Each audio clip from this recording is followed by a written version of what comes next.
भगवान श्री कृष्ण द्वारा गीता का उपदेश। एक भावनात्मक प्रस्तुति भूमिका।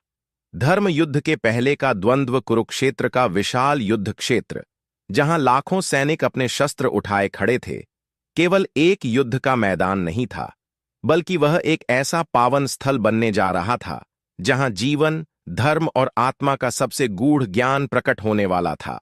चारों दिशाओं में युद्ध के नगाड़े गूंज रहे थे, शंख बज उठे थे और दोनों ओर के वीर अपनी तलवारों की धार को अंतिम बार परख रहे थे। लेकिन इसी रणभूमि के मध्य एक वीर योद्धा अर्जुन, जो अब तक अजेय माना जाता था, अपने सारथी श्री कृष्ण के समक्ष असहाय खड़ा था। पहला अध्याय। अर्जुन का मोह और करुणा।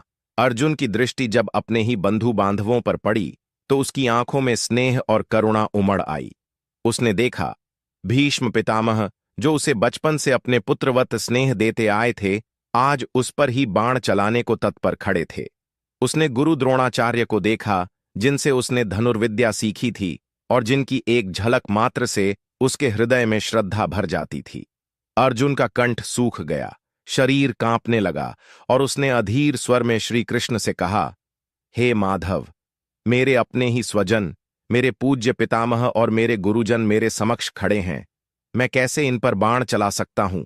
मेरे हाथ शिथिल हो रहे हैं, मेरा मन विचलित हो उठा है। अर्जुन के हाथ से गांडीव गिर पड़ा। वह घुटनों के बल बैठ गया। उसकी आंखों में आंसू छलक उठे। उसका मन एक भयावह द्वंद्व में फंस चुका था। दूसरा अध्याय। श्री कृष्ण की कठोर परंतु करुणामयी वाणी।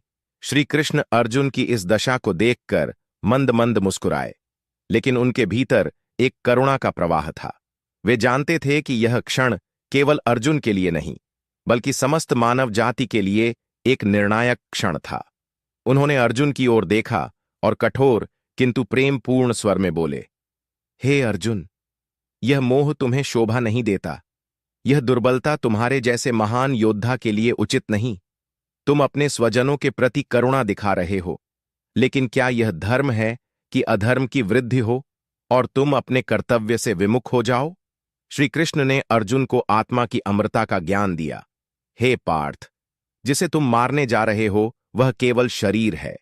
आत्मा अमर है, न यह जन्म लेती है न मरती है। जब वस्त्र पुराने हो जाते हैं तो मनुष्य उन्हें त्याग कर नए वस्त्र धारण करता है, वैसे ही आत्मा भी एक शरीर को त्याग कर दूसरा धारण करती है। अर्जुन की आंखों में आश्चर्य मिश्रित भाव जागृत हुए।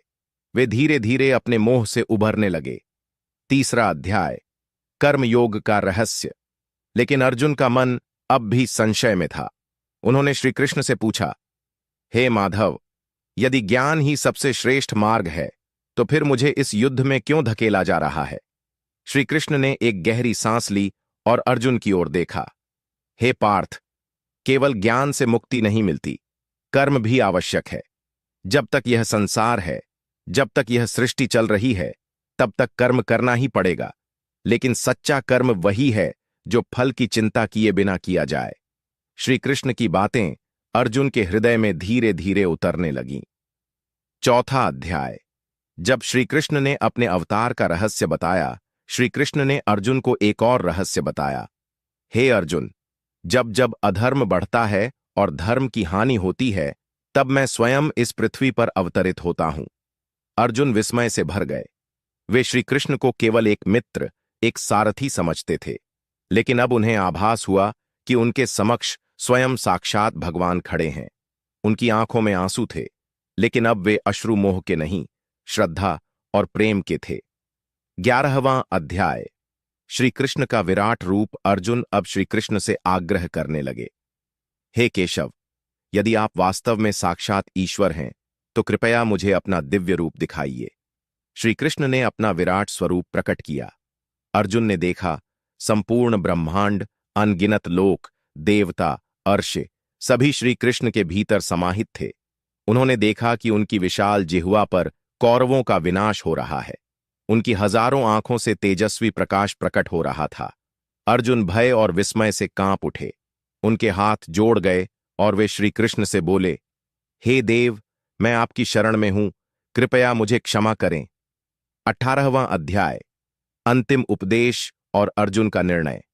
श्री कृष्ण ने अब अपने अंतिम शब्द कहे, हे अर्जुन, अपना समस्त धर्म मुझे समर्पित कर दो, मेरी शरण में आओ, मैं तुम्हें समस्त पापों से मुक्त कर दूंगा, चिंता मत करो। अर्जुन के हृदय में अब कोई संशय शेष नहीं था। उन्होंने अपने नेत्रों में दृढ़ संकल्प लिया, गांडीव उठाया और बोले, हे माधव, अब मेरे सभी भ्रम दूर हो गए हैं, मैं अपने कर्तव्य का पालन करूंगा। श्री कृष्ण मुस्कुराए, क्योंकि वे जानते थे कि अर्जुन ने अब सच्चा ज्ञान प्राप्त कर लिया है। उपसंहार। गीता का संदेश भगवद गीता केवल एक युद्ध के मैदान में दिया गया उपदेश नहीं था, बल्कि यह मानव जीवन के हर संघर्ष में मार्गदर्शन देने वाला संदेश है। यह हमें सिखाती है कि जीवन में हमें अपने कर्तव्य का पालन करना चाहिए, बिना किसी स्वार्थ और मोह के। श्री कृष्ण ने अर्जुन को जो ज्ञान दिया, वह केवल उसी काल के लिए नहीं था, बल्कि आने वाले युग